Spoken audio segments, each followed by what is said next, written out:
ఈ వస్తికి ఎవరు, ఈ వస్తికి ఎవరు, ఏంటి శూషాను కోట, ఎవరు ఈ రాజు అని మనం చదువుకునే ఎడలా ఈ యొక్క ఎస్తేరు గ్రంథంలో పిల్లరా ప్రారంభ అధ్యాయంలో ఇతని యొక్క వివరణ మనకి కనబడుతుంది. ఇతడు 120 సంస్థానాలకు రాజు అంట. 120 సామ్రాజ్యాలకు ఇతను ఎవరు? రాజు. ఇతని పేరు ఏమైందంటే అహష్వేరోషు. సో ఇతనికి ఒక భార్య ఉన్నారు. ఆమె పేరు ఎవరంటే వస్తికి. ఆమె పేరేంటి? ఆమె రాణి. అయితే ఒకానొక రోజున రాజుగారు ఒక విందుని ఏర్పాటు చేశారు. ఒక విందుని ఏర్పాటు చేసి రాజ్యం ఉన్నటువంటి సహస్రాధిపతులను, పిల్లరా రాజ్యం ఉన్నటువంటి సైన్యాధిపతులను, రాజ్యం ఉన్నటువంటి పెద్దలను అందరినీ కూడా సమకూర్చి ఆ విందుకు పిలిచాడట. సరే, ఇలా జరిగిన తర్వాత మరి ఈ రోజుల్లో అయితే మనం ఆర్కెస్ట్రా పెట్టుకుంటాం. ఇప్పుడు ఆ హిందువులు ఏదైనా వివాహం జరిగినప్పుడు ఆర్కెస్ట్రా పాటలు డాన్స్ అని చెప్పి పెట్టుకుంటారు. మరి అలాగే ఆ రోజుల్లో కూడా పిల్లరా మరి ఏదైనా రాజుగారి యొక్క సంస్థానంలో ఏమైనా జరిగితే నృత్యాలు జరిగేవి. నృత్యాలు అంటే ఏంటి? డాన్స్ అనమాట, నాట్యాలు. సో అలాగే రాణి అయినటువంటి వస్తికి యొక్క నాట్యము మరి రాజు అడగడం జరిగింది. అయితే దానికి వస్తికి అన్న రాణి రిజెక్ట్ చేసింది. నేను చెయ్యను అని చెప్పడం జరుగుతుంది.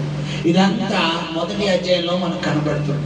సరే, ఇలాంటి సమయంలో నా మాటను తృణీకరిస్తావా అని రాజు ఏం చేస్తారంటే పిల్లరా మరి వెంటనే వస్తికిని తన యొక్క సంస్థానం నుండి దించేస్తారు.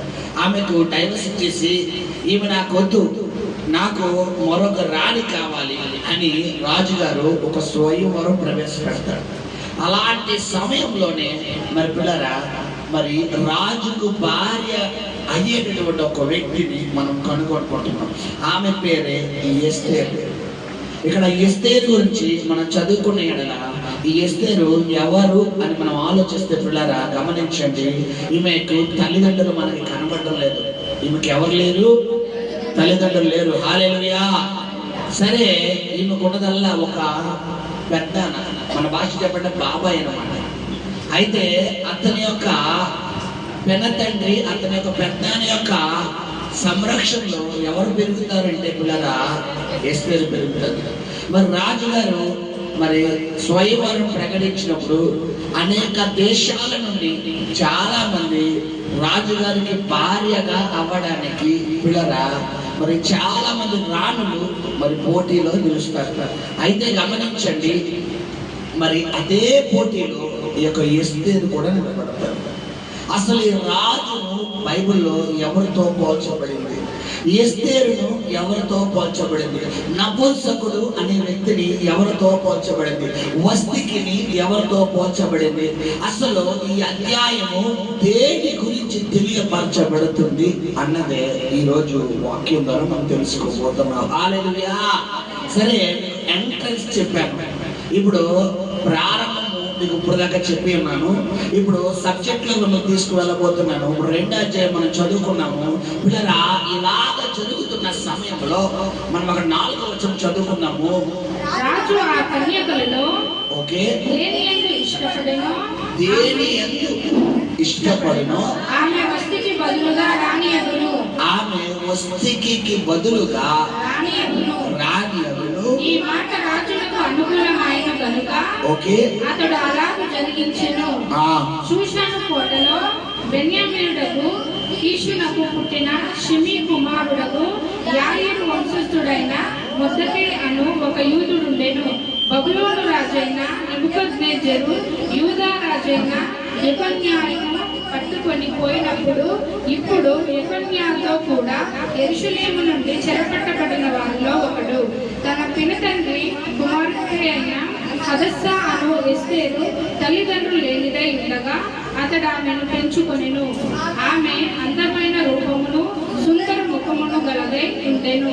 ఆమె తల్లిదండ్రులు మరణము పొందిన తరువాత మొర్దెకై ఆమెను తన కుమార్తెగా స్వీకరించెను. రాజాజ్ఞయు అతని నిర్ణయమును ప్రచురము చేయబడి కన్యకలు అనేకులు షూషాను కోటకు పోగు చేయబడి తెగే వశమున అప్పగింపబడగా ఎస్తేరును రాజు యొక్క నగరకును తేబడి స్త్రీలను కాయు హెగే వశములకు అప్పగింపబడెను. ఆ చిన్నది అతని దృష్టికి ఇంపైనది కనుక ఆమె అతని వలన దయ పొందెను. కాబట్టి ఆమె పరిమళ క్రియల కొరకైన వస్తువులను, ఆమెకు కావలసిన భోజన పదార్థములను రాజు ఇంటిలో నుండి ఆమెకు ఇయ్యదగిన 7 ఆడపిల్లలను అతడు ఆమెకు త్వరగా ఏర్పరిచి ఆమెను ఆమె చెలికత్తెలను అంతఃపురంలో అతి శ్రేష్టమైన స్థలముందుంచెను. మొద్దుకై నీ జాతిని నీ వంశమును కనుపరచకూడదని ఎస్తేరునకు ఆజ్ఞాపించి ఉండెను. కనుక ఆమె తెలుపలేదు. ఎస్తేరు ఎలా ఉండునో అదియు ఆమెకేమీ సంభవించునో అదియు తెలుసుకొనుటకై అంతఃపురము యొక్క ఆవరణము ఎదుట ప్రతిదినము మొద్దుకై తిరుగులాడుచుండెను. 6 మాసములు గోపరస తైలముతోను 6 మాసములు సుగంధ వర్గములతోను స్త్రీల పరిమళ క్రియల కొరకైన మరి వేరు పదార్థములతోనూ స్త్రీలు పరిమళ క్రియలు ముగించి రాజు వద్దకు పోవారు. 12 మాసములైన తరువాత రాజైన అశ్వరేషును వద్దకు వెళ్ళుటకు ఒక్కొక్క చిన్నదానికి వంతు వచ్చినప్పుడు ఒక్కొక్క చిన్నది రాజు వద్దకు ఆ విధముగా పోచుండెను. హల్లెలూయా. చూసారా, మీరు చదివించాను పిల్లరా.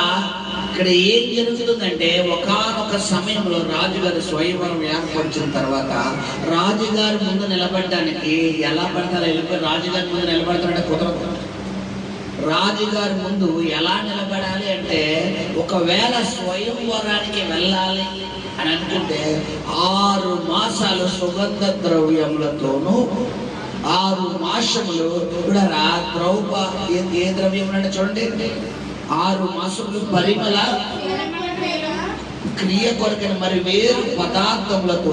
పరిమళము అంటే ఏంటి? సువాసన. సుగంధ ద్రవ్యాలు అంటే మనిషిని వైట్నెస్ లో తీసుకురావడం. సో ఈ విధంగా రాజుగారి ముందు రాణి గారిగా తయారయ్యవడానికి రెండోటువంటి వీళ్ళ సౌందర్యాన్ని తెలియపరచచ్చు. మన భాషలో చెప్పాలంటే బ్యూటీ పార్లర్. ఇప్పుడు పెళ్లి కొడుకు దగ్గరికి పెళ్లి కూతురు ఫస్ట్ రోజు పెళ్లికి ఎలా తయారవుతారు? నా భార్య ఎంత అందమైందా, నా భర్త ఎంత అందమైనవాడా, బాబు ఎంత అందమైన భార్య నాకు వచ్చింది. అయితే ఒక 2 రోజులు అయిన తర్వాత అందం బయటకు వచ్చేస్తారు. హల్లెలూయా. ఒక 3 రోజులు, ఒక వారం రోజులు అయిన తర్వాత నువ్వేనా? హల్లెలూయా. అయితే ఇది మన వ్యవహారం. అయితే ఆ రోజుల్లో మరి రాజుగారిని ఎదుర్కోవాలి, రాజుగారి భార్యగా అవ్వాలి అంటే సాధారణంగా ఫేషియల్స్ చేసుకోకూడదంట. ఎలాంటి ఫేషియల్స్ అంటే 6 నెలల సుగంధ ద్రవ్యాలు తోమి చెక్కలతో తోమి. ఏ చెక్కలో? మన కలప చెక్కలు కాదమ్మా, ఏ చెక్కలు? గంధం చెక్కలతో తోమి శుభ్రంగా రాసి ఆ ముఠములు ఆ మచ్చలు అన్నీ పోయి శుభ్రంగా మొత్తం బ్లాకిష్ వచ్చిన అమ్మాయి తెల్లగా తయారు చేస్తాడు ఏకే అన్న వ్యక్తి. సో గమనించండి, ఇలాగా తయారు చేస్తున్న సమయంలో చాలా మంది కన్యకులు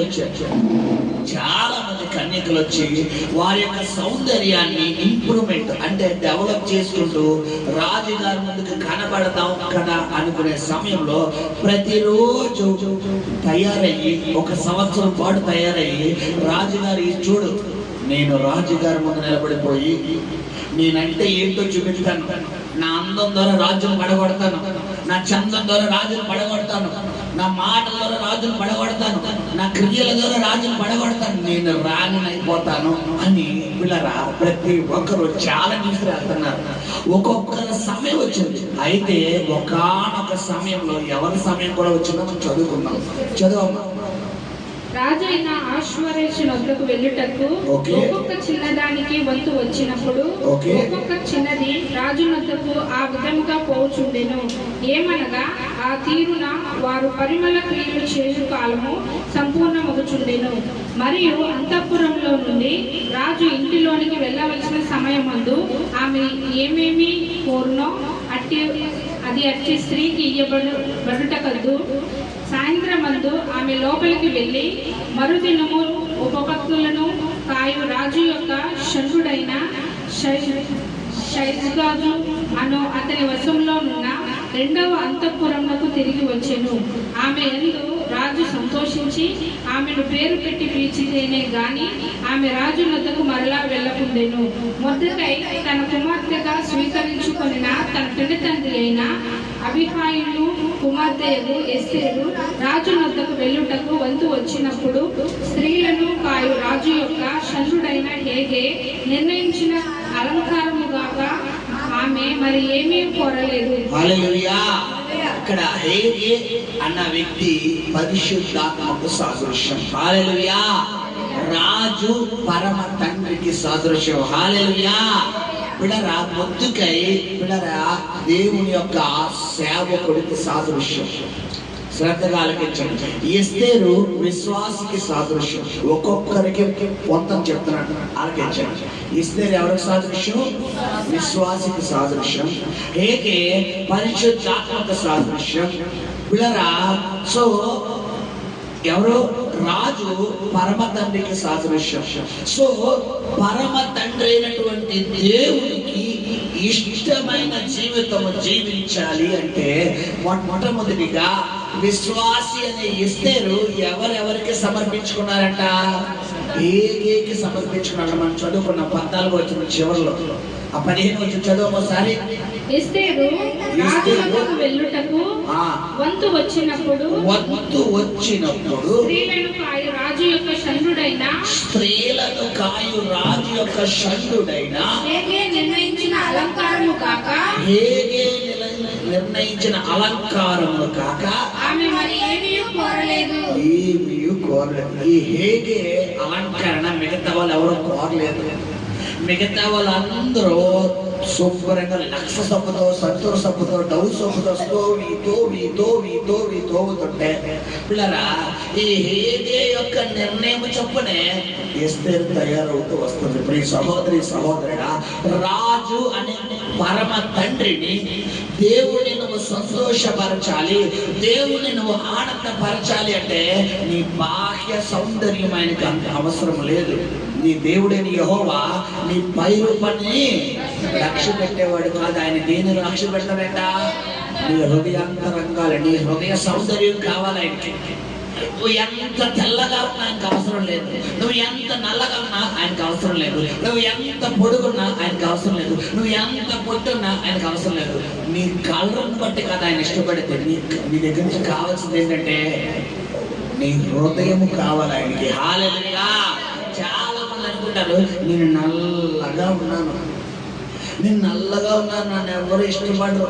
నేను పొడుగ్గా ఉన్నాను, నన్ను ఎవరు ఇష్టపడరు. నేను పొట్టిగా ఉన్నాను, నన్ను ఎవరు ఇష్టపడరు. నేను సన్నంగా బక్కదారిలా ఉన్నాను, నన్ను ఎవరు ఇష్టపడరు. నేను లావుగా డుంబులా ఉన్నాను, నన్ను ఎవరు ఇష్టపడరు అని చాలా మంది బాధపడతారు. విషయం ఏంటంటే బైబిల్లో సొలొమోను ఉంది, మనకి పరమగీతంలో పరిచయం అవుతుంది.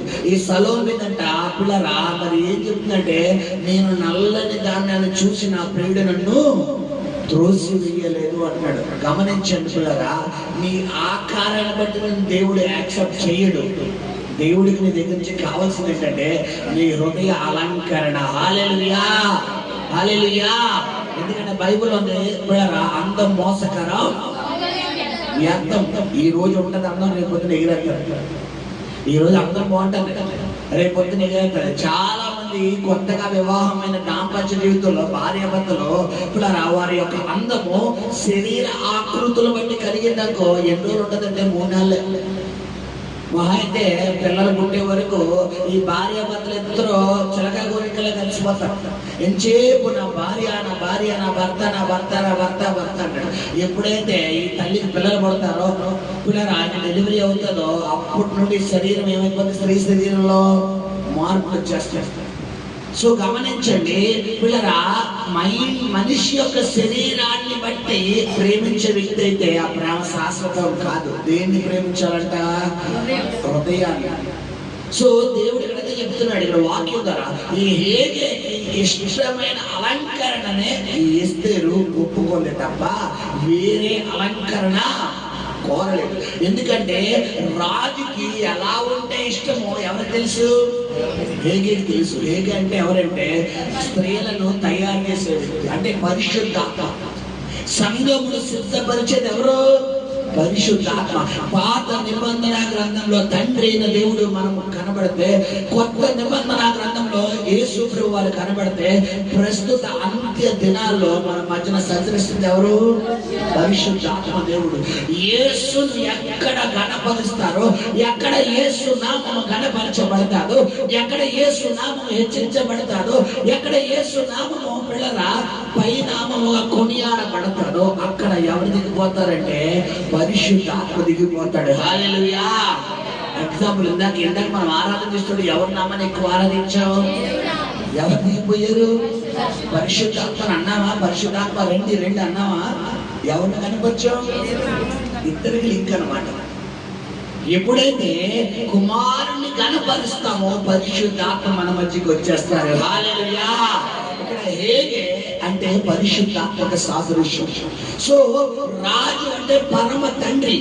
పరమ తండ్రికి ఎలాగ ఉండాలో, పరమ తండ్రి దగ్గర ఎలాంటి భక్తి చేయాలో, ఎలా ఉంటే పరమ తండ్రిని అంగీకరిస్తాడో ఒక్క హేగే అనే పరిశుద్ధాత్మక తప్ప ఎవరికి తెలియదు. అయితే మిగతా ఉన్న రాణులందరూ వారి స్వయం అలంకరణ కోరుకున్నారు. ఎవరు అలంకరణ ఒప్పుకోలేదు? వారు ఎవరు అలంకరణ ఒప్పుకోలేదు? పరిశుద్ధాత్మ హేగే అలంకరణ ఒప్పుకోలేదు. బట్ ఎస్తేరు రావడమే మనం చదువుకున్నాం అధ్యాయంలో. రావడమే ఎవరి దృష్టిలో పడిపోయింది? చదువు మా మాట చదువు.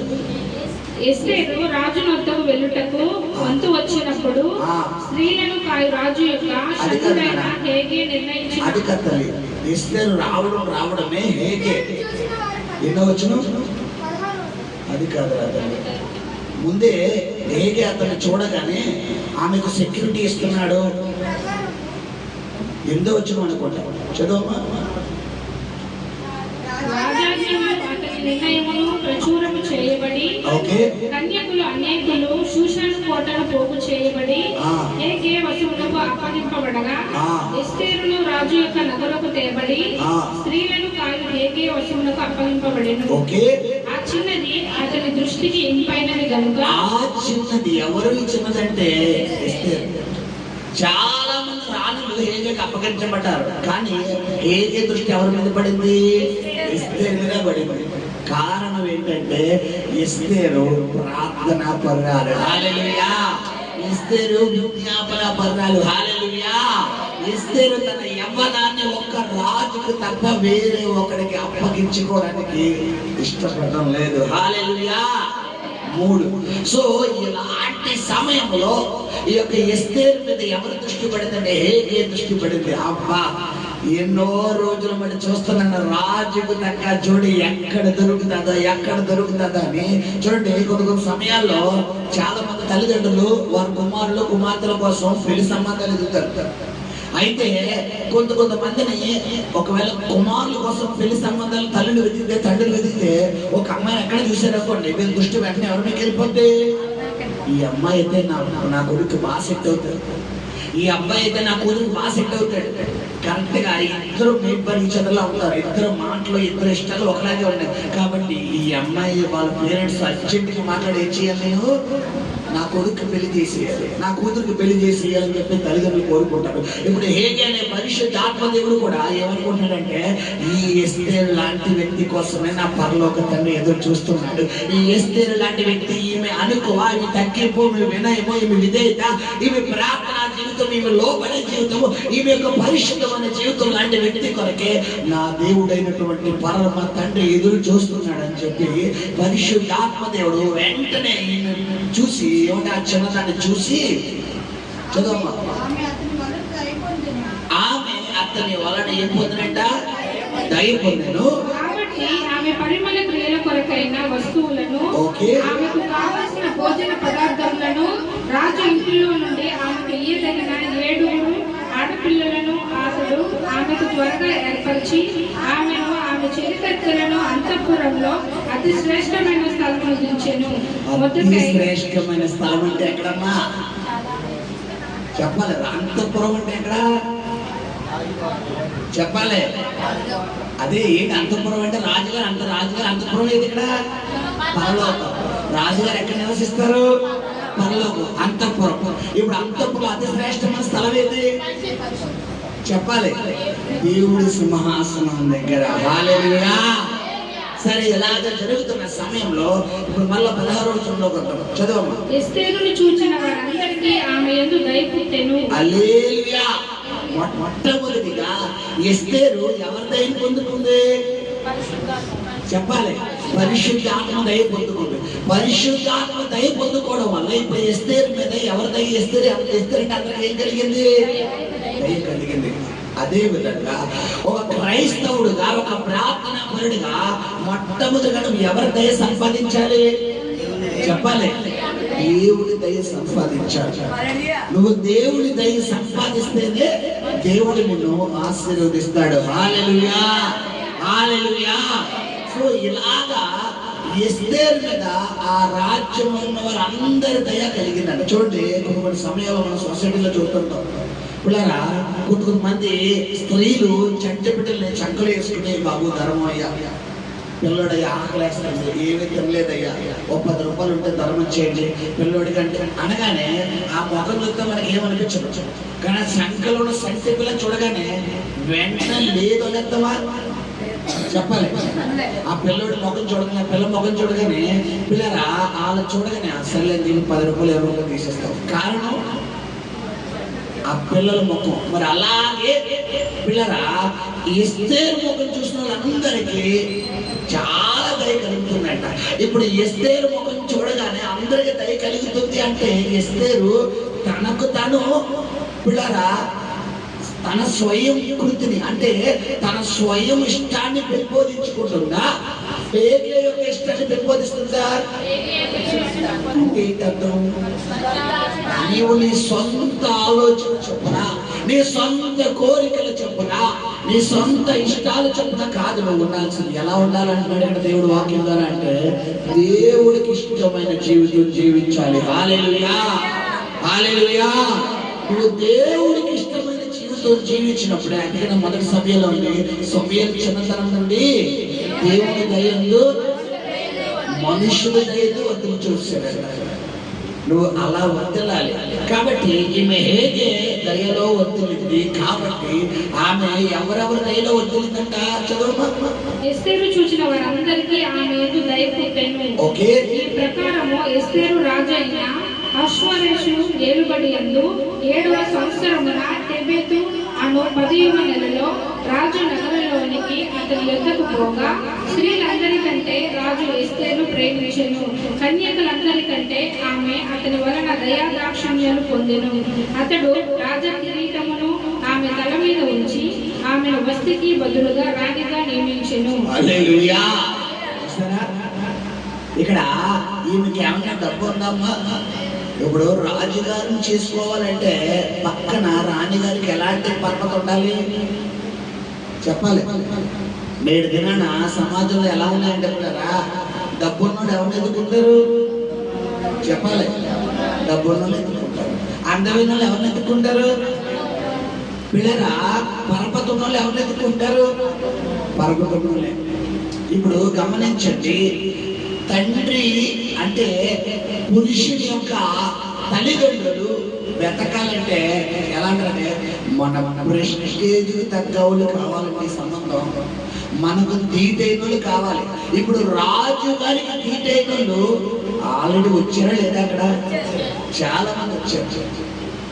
సో రాజు గారికి సరిపోయే సంబంధం ఎస్తేరా. కానీ ఎస్తేరు ఎందుకు వివాహం ఎస్తేరు ఎందుకు రాజుగారు వివాహం చేసుకోగలిగారు చెప్పాలి? ఎస్తేరు ఎవరికి ఇష్టమైన జీవితం జీవించింది? హేగేకి ఇష్టమైన జీవితం జీవించింది. హల్లెలూయా. చదువుకున్నప్పుడు ఆ వచనం, ఏకే ఇచ్చిన అలంకరణ తప్ప వేరొక అలంకరణ. బైబిల్లో 2 అలంకరణలు ఉన్నాయి, బాహ్య అలంకరణ, అంతరంగ అలంకరణ. బాహ్య అలంకరణ అంటే మీకు తెలిసిందే, ఫేషియల్స్, ఐబ్రోస్, మేకప్లు, ఆ కప్పులు, ఈ కప్పులు, అయ్యి ఇవి 99% మనం వీటిగా ఓటేస్తాం పిల్లరా. అయితే నీ దేవుడు ఈ అలంకరణ గురించి చెప్తులేదు బైబిల్. ఇది నీకు కావలిస్తే వేసుకుంటావు, లేదంటే మానేస్తావు, ఇది వేరే విషయం. అయితే దేవుడు ఏం చెప్తాడంటే బాహ్య అలంకరణ కాదంట, ఆయన కావాల్సినది అంతరంగ అలంకరణ. అంటే ఏంటి అంతరంగ అలంకరణ అంటే? నీ ప్రార్థనా జీవితం, నీ ఆత్మీయ జీవితం, నువ్వు దేవుడు సన్నిధిలో మోకాలు వేసే జీవితం. నువ్వు ఎన్ని కష్టాలు వచ్చినా, ఎన్ని బాధలు వచ్చినా, ఎన్ని శోధనలు వచ్చినా, ఎన్ని ఇబ్బందులు వచ్చినా, ఎన్ని నిందలు వచ్చినా, నేను ప్రార్థన మాననయ్యా, నేను విజ్ఞాపన మాననయ్యా, నేను వాక్యం మాననయ్యా, నేను దేవుడి సన్నిధిని మాననయ్యా, నాకు మొదటి స్థానం నువ్వే, నా గురి నువ్వే, నీ సన్నిధిలో నేను ఉండిపోతానని ఎప్పుడైతే నువ్వు దేవుడి సన్నిధిలో నిలబడతావో అప్పుడే దేవుడు నిన్ను హెచ్చిస్తాడు. హల్లెలూయా, హల్లెలూయా. గమనించండి పిల్లలు, ఇలాగా మన ఆత్మీయ జీవితంలో మనము చేయవలసిన పని. హల్లెలూయా. ప్రార్థన జీవితము క్రైస్తవుడికి ఆయుధం ఏంటో తెలుసా? ప్రార్థన. చేప ఎక్కడ ఉంటే బతుకుతుంది? నీటిలో ఉంటేనే బతుకుతుంది. పక్షి ఎక్కడ ఎగిరితే బతుకుతుంది? పిల్లరా, మనిషి కూడా దేవుళ్ళో ఉంటేనే బతుకుతాడు. నువ్వు దేవుళ్ళో ఉంటేనే బతకాలి. నువ్వు దేవుళ్ళో ఉండకుండా నువ్వు లోకంలో ఉంటాను అంటే నీ ఆత్మ ఏమైపోద్దంటే చెందుతుంది. హల్లెలూయా.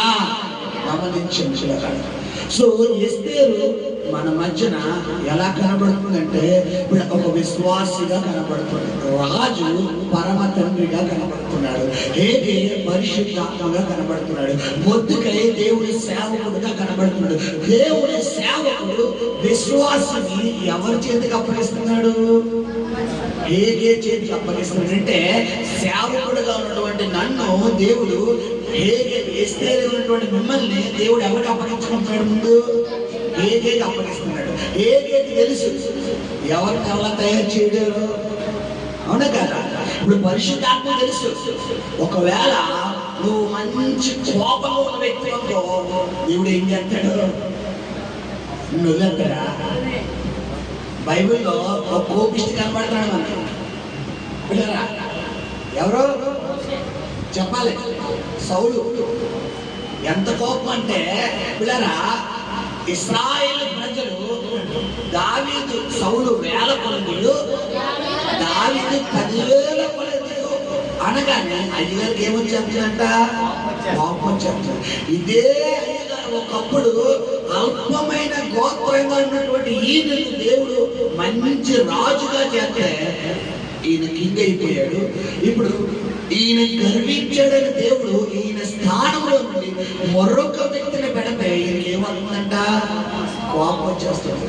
దేవుడు తెలుసు ఒక వ్యక్తిని ఎలాగా రాజు చేయాలో, ఒక వ్యక్తిని ఎలా కిందకి దించేయాలో ఎవరు తెలుసు? దేవుడికి తెలుసు. కాబట్టి నరుని కోపం దేవుడి నీతిని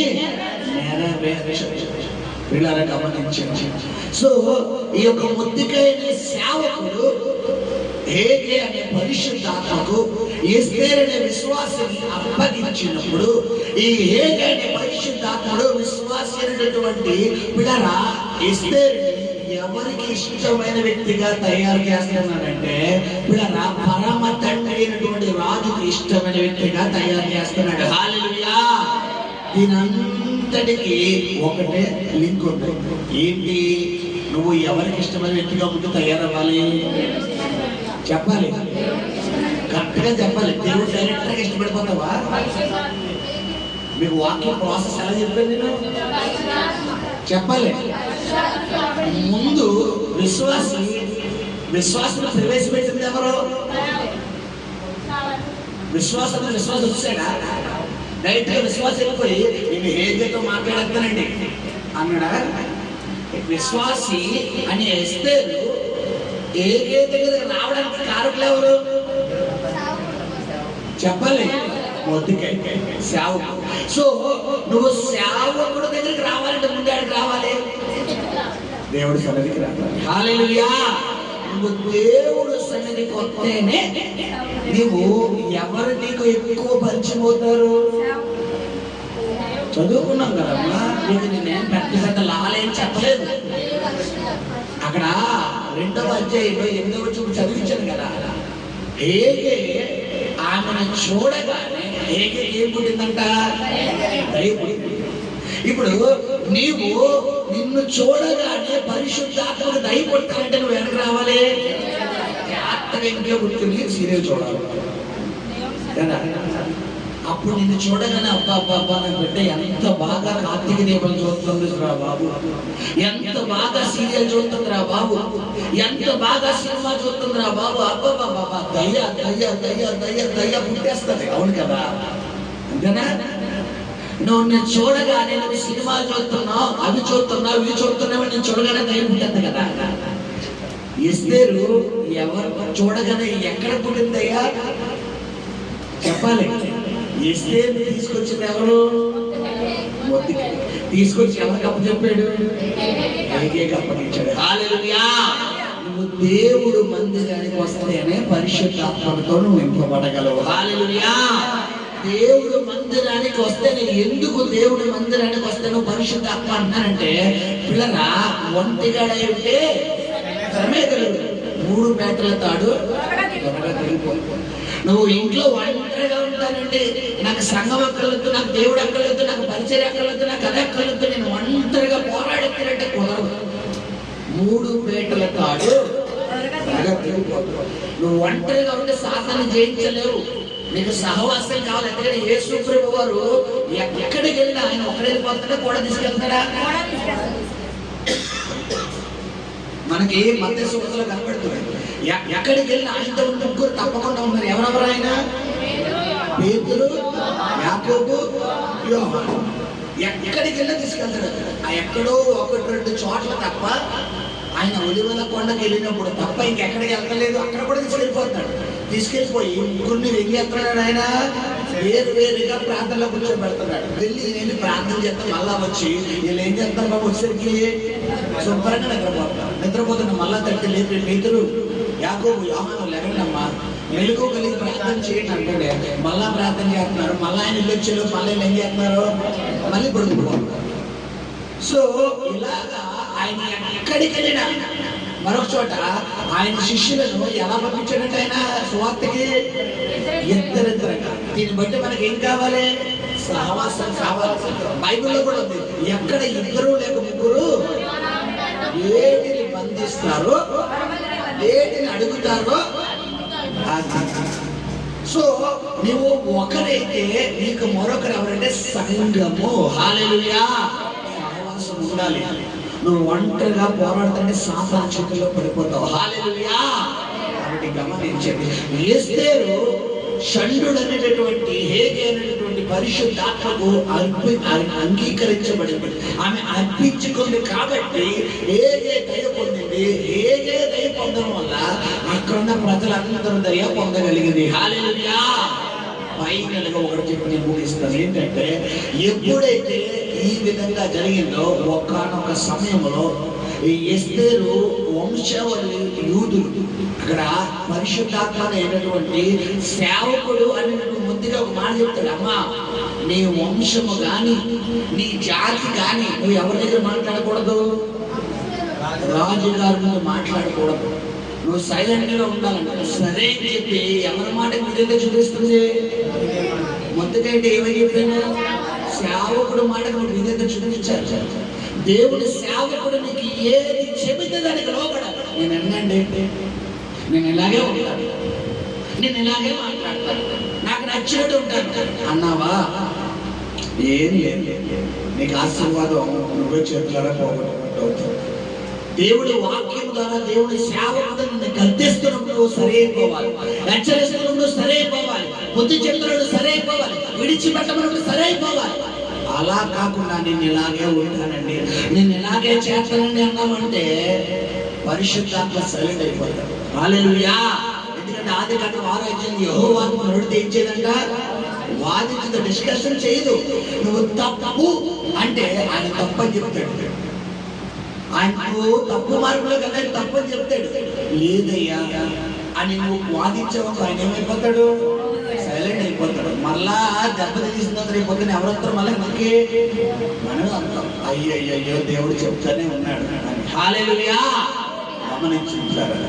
సో ఎప్పుడైతే ఈ యొక్క యూదులలో ఒక భయంకరమైనటువంటి శ్రమ వస్తుంది, మనం 3, 4, 5 అధ్యాయాలు మనం చూసుకుంటే మనకు కనబడుతుంది. సమయం లేదు కాబట్టి చెప్పుకుంటా పోతున్నాం.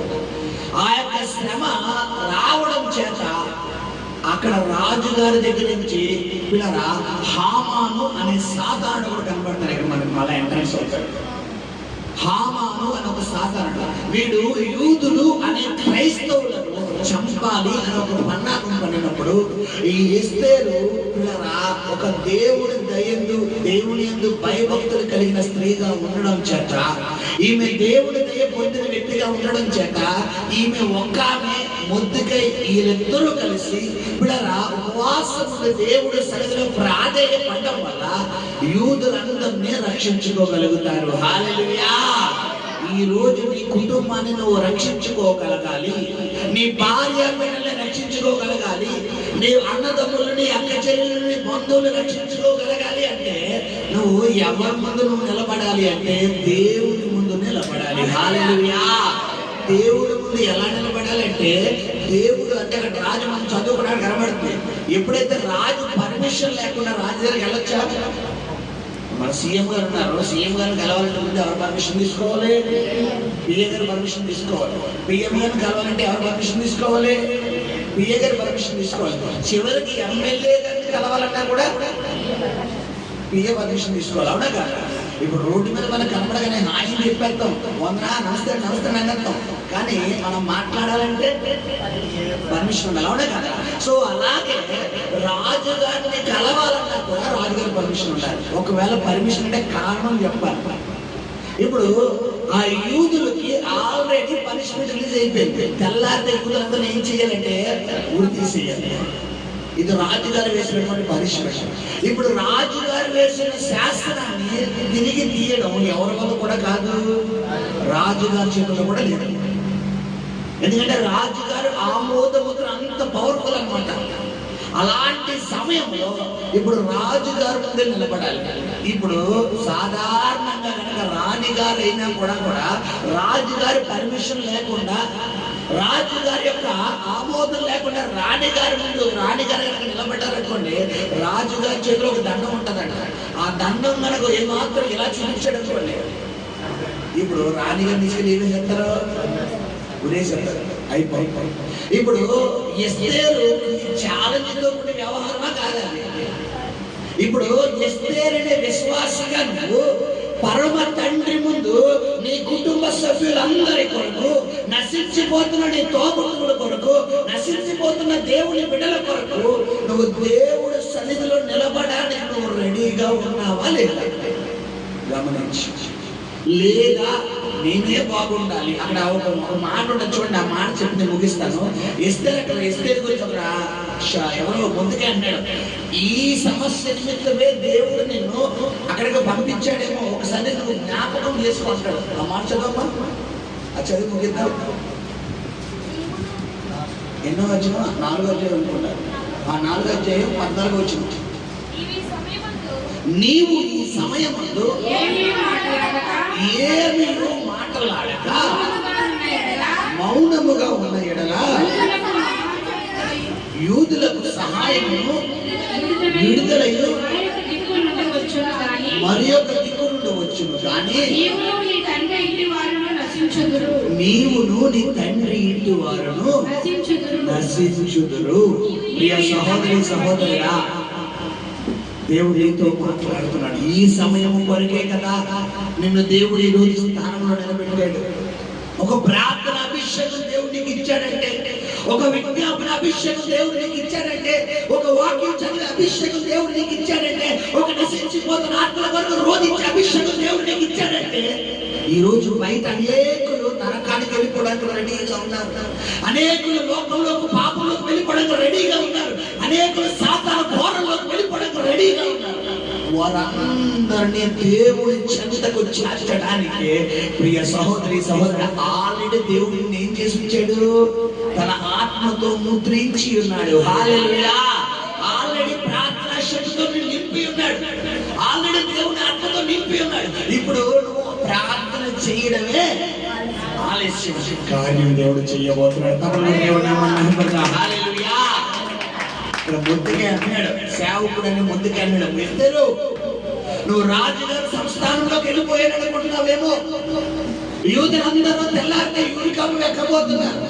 యూదులందరినీ, మన జాతి వారందరినీ కూడా చంపేయడానికి రాజు శాసనం గుర్తించాడు. తెల్లారితే నాతో సహా అందరినీ కూడా శాసనం దొంగలించబోతున్నాడు. నువ్వు ఒక్కదాను బతికలనుకున్నావేమో.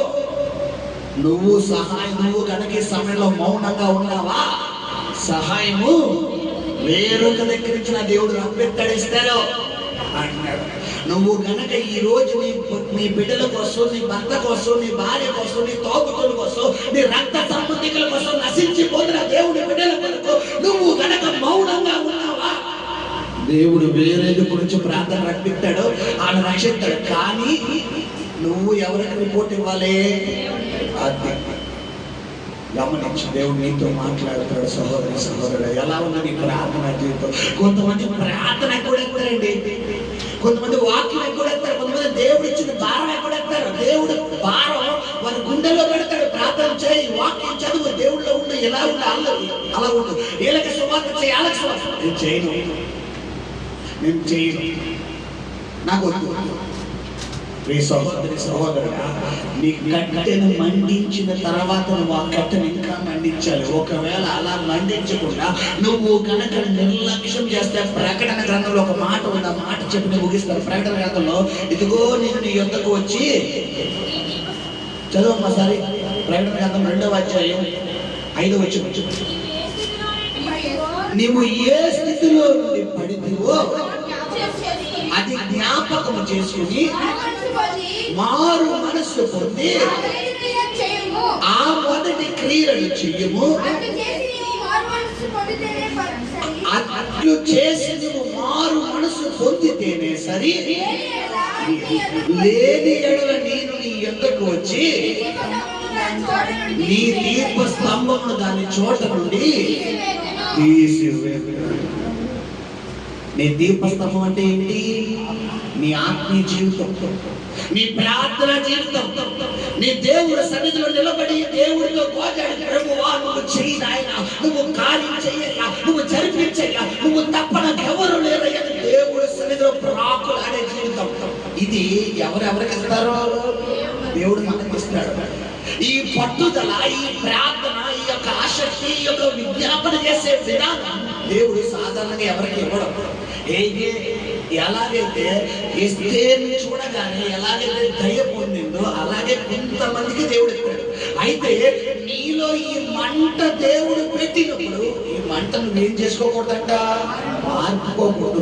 ఒకవేళ ఆర్పుకున్న ఎడల ఈ రోజు ప్రభు నీతో మాట్లాడుతున్నాడు, మరలా నీ మొదటి స్థానానికి నువ్వు, ఒకవేళ నువ్వు మనసు మార్చుకుని నువ్వు మల్లని ఎడల, ఇదిగో నేను నీ యొద్దకు వచ్చి నీ దీపస్తంభం దాని స్థలం నుంచి తీసేస్తాను. దీపస్తంభం అంటే ఏమన్నాను? నీ ఆత్మీయ జీవితం, నీ ఆత్మీయ జీవితం అని తీసేసుకుంటాడు. ఇప్పుడు ఆత్మీయ జీవితం తీసుకునే ఇప్పుడు మన పరిస్థితి ఎలా ఉంటుంది? చెప్పలేము, చెప్పడానికి ఆస్కారం కూడా ఉండదు. దొంగలు మనల్ని ఎత్తుకెళ్ళిపోతారు.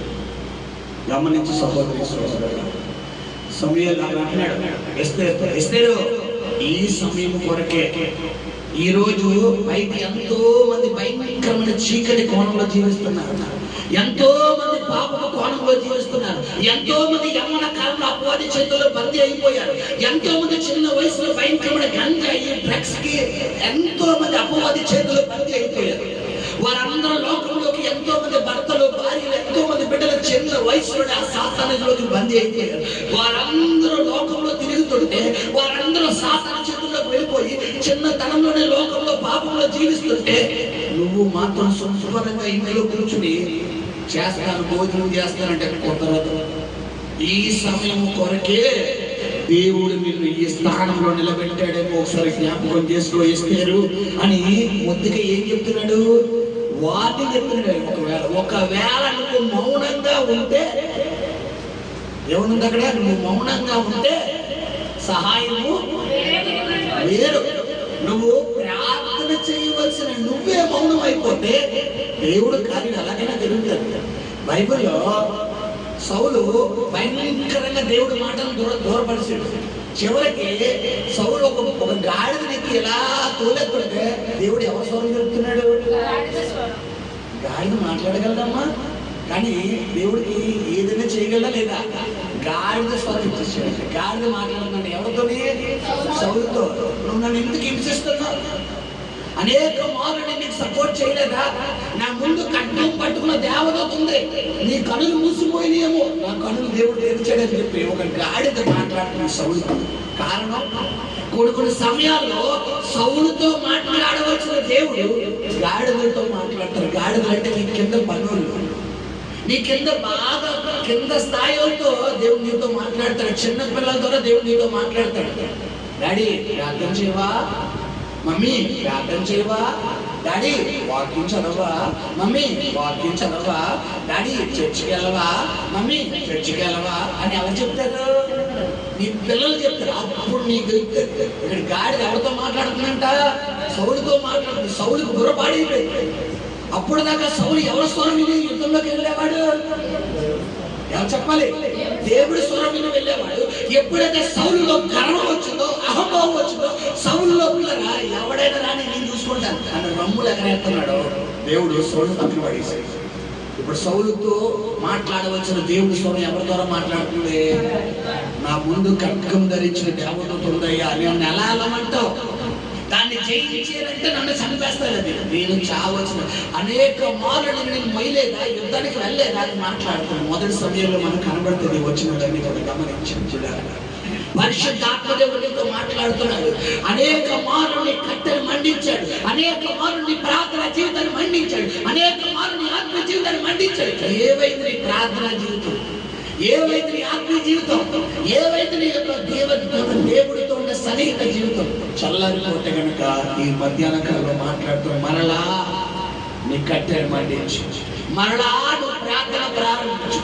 ఆగిపోయిన కార్యాలు దేవుడు జరిగించబోతున్నాడు. చల్లారిపోయిన ప్రార్థన జీవితాన్ని మళ్ళించబోతున్నాడు.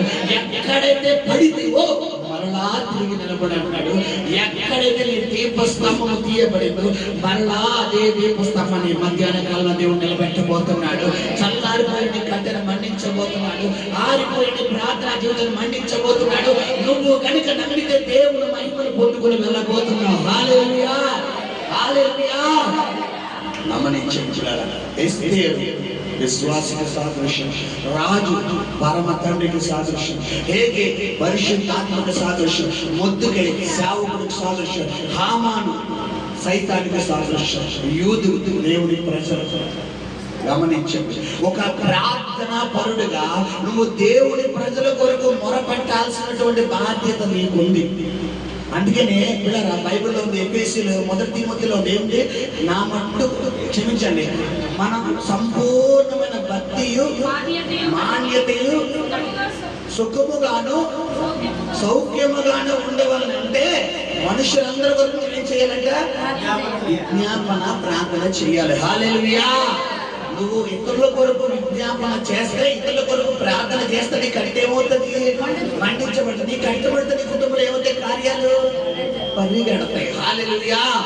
కాబట్టి చల్లారిపోయిన ప్రార్థనా జీవితాన్ని మండించుకుందాం. దేవుడి దీవెనలు పొందుకుందాం. దేవుడి కొద్ది మాటలు వినికిలో దీవెని ఆస్వాదించి నడిపించును గాక. హల్లెలూయా. కరెక్ట్గా 1:15 గంటలకు అలానే ముగిద్దాం అనుకున్నాను. ఒక బలమైన పరిశుద్ధాత్మతో నేను నింపబడి ప్రేరేపించబడి ఈ 20 నిమిషాలు తీసుకున్నాను. అయితే ఒకవేళ సమయం ఎక్కువైంది కనుక మ్యాక్సిమం 12:30గా ముగించడానికి ప్రయత్నం చేస్తాను. కళ్ళు మూసుకొని